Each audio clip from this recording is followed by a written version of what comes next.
Welcome back to Learning Anatomy with Dr. Bakare. And if you are new to this space, you are also highly welcome. In this lecture, we'll be looking at the differences between the supraspinatus and the infraspinatus muscles. I've put up a lecture on these two muscles. If you've not checked that lecture out, please kindly go and do so. But for the purpose of this class, we would be focusing on just the differences between these two muscles. And here we'll be presenting the differences in a tabular form, so that in case you're asked during examination, it will be easy for you to highlight.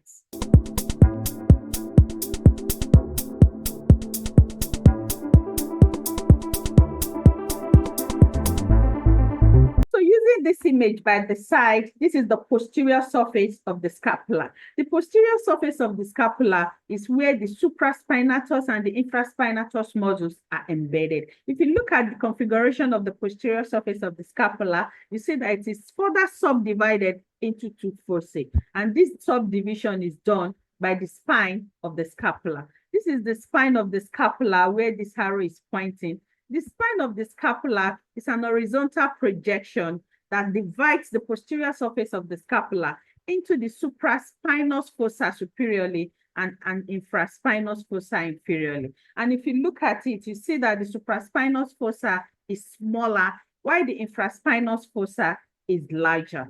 And this is as a result of the pattern by which the spine runs transversely along the posterior surface of the scapula. If you look at the spine, you see that it is more directed to the superior region. And this is what creates the uneven division of the posterior surface into these two fossae.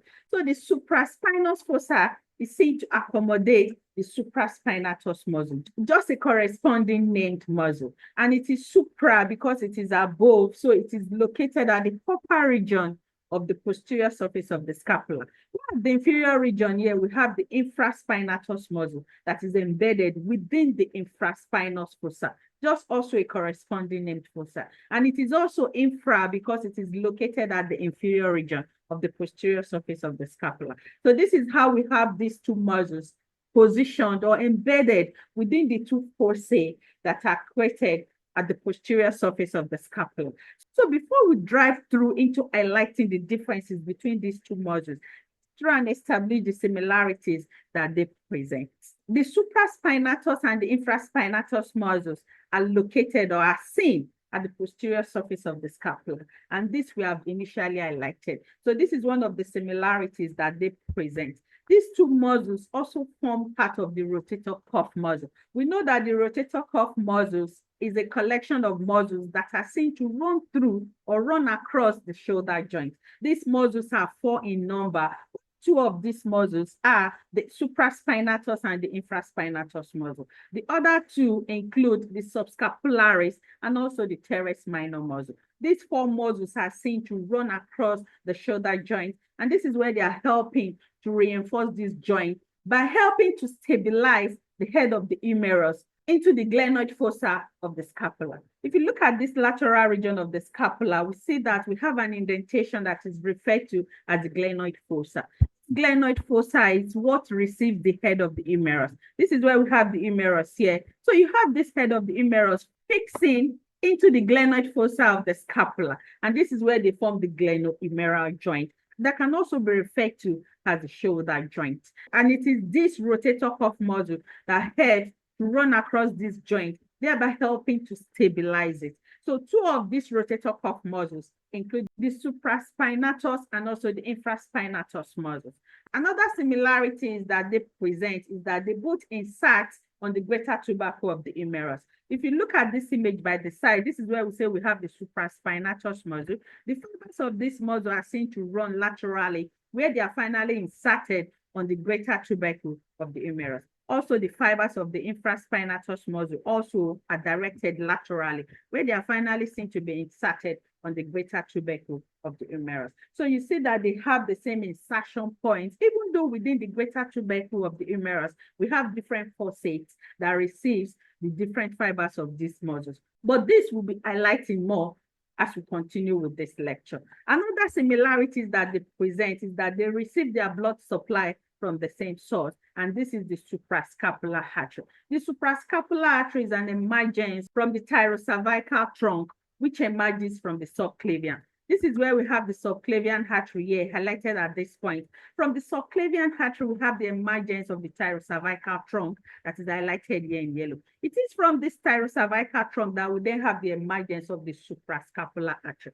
And this is what is highlighted here in red. So this suprascapular artery will give off branch to supply the supraspinatus muscle and also directed inferiorly through the spinoglenoid notch, where it is seen to finally access the inferior region of the posterior surface of the scapula. And here you also see it giving off branches to supply the infraspinatus muscle. So this is how we have different sub-branches emerging from the suprascapular artery. They are also seen to also receive their innervation also from the same source. And this is the suprascapular nerve. So we have the suprascapular nerve as an emergence from the brachial plexus, also providing innervation for these two muscles. Another similarities that they present is that they are seen to exert stability of the shoulder joint. And we've tried to highlight this in bits during the course of this lecture. We say that the fibers of the supraspinatus and the infraspinatus muscles are seen to be directed laterally. And this is where they are finally inserted on the greater tubercle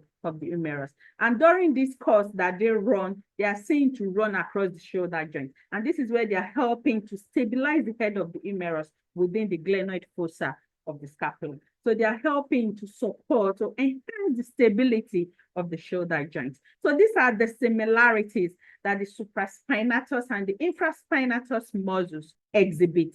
So now let's drive to the differences. The differences here is in a tabular form, and we'll be taking it one after the other.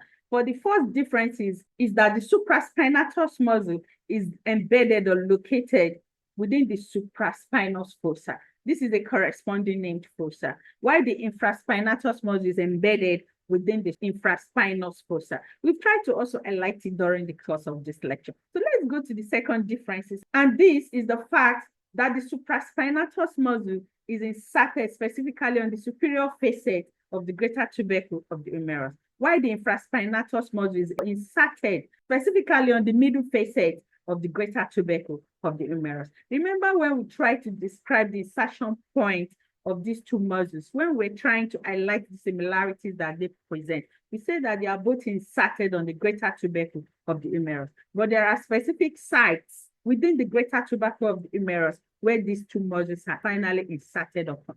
So if you go to the supraspinatus muscle, it is inserted on the superior facet within the greater tubercle of the humerus, while the infraspinatus muscle is inserted on the middle facet within the greater tubercle of the humerus. And because we have a superior and the middle facet, we should expect to have an inferior facet. This is what I always tell my students. And this inferior facet then receives the insertion point for the fibers of the teres minor muscle. We've also tried to highlight this in our previous lecture on the muscles that are related to the scapula. You can also go and check those lectures up. In that lecture, we highlighted the different regions of the scapula and the different muscles that are related to it.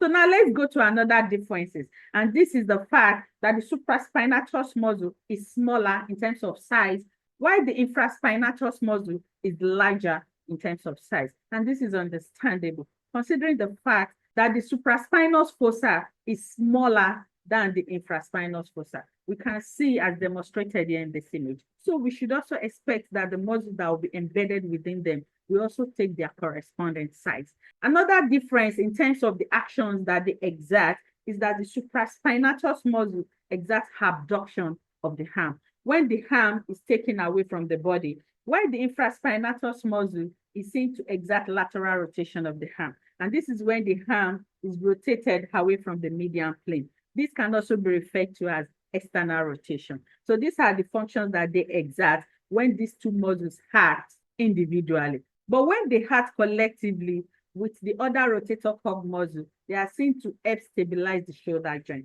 So it is also important that we highlight this in case we are asked during examination. Another difference is that we would be highlighting is the fact that the supraspinatus muscle and the infraspinatus muscle, initially we described that they receive their blood supply from the suprascapular artery, which is an emergence from the thyrocervical trunk that emerges from the subclavian artery. And we know that the subclavian is one of the branches from the heart of the aorta. They are also seen to receive contributory or supporting branches from also other arteries, and we'll be highlighting it also in the differences that they exhibit. So the supporting branches or supporting supply for the supraspinatus muscle is from the dorsal scapular artery. The dorsal scapular artery is an emergence from the subclavian artery. Using this image by the side, this is where we have the dorsal scapular artery here, highlighted here in purple, and you see it as an emergence from the subclavian artery. This is where it normally emerges from. It can also be seen to emerge from the transverse cervical artery, which emerges from the thyrocervical trunk. So this is where we have the thyrocervical trunk, and this is where we have the emergence of the transverse cervical artery.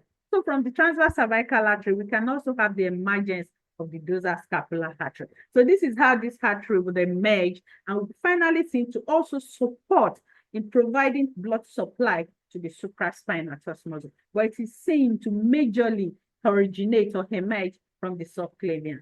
While the infraspinatus muscle is seen to receive contributory supply from the circumflex scapular artery. The circumflex scapular artery is an emergence from the subscapular artery, which emerges from the axillary artery. And we know that the axillary artery is a continuation from the subclavian. So this is where we have the axillary artery here at this point, and you have the emergence of the subscapular artery. This subscapular artery is what then gives emergence to the circumflex scapular artery. And this is what is arrowed there at this point. You see that these two muscles also receive contributory or supporting branches from other arteries. So thanks for watching this video. Let's continue to stay glued to this channel.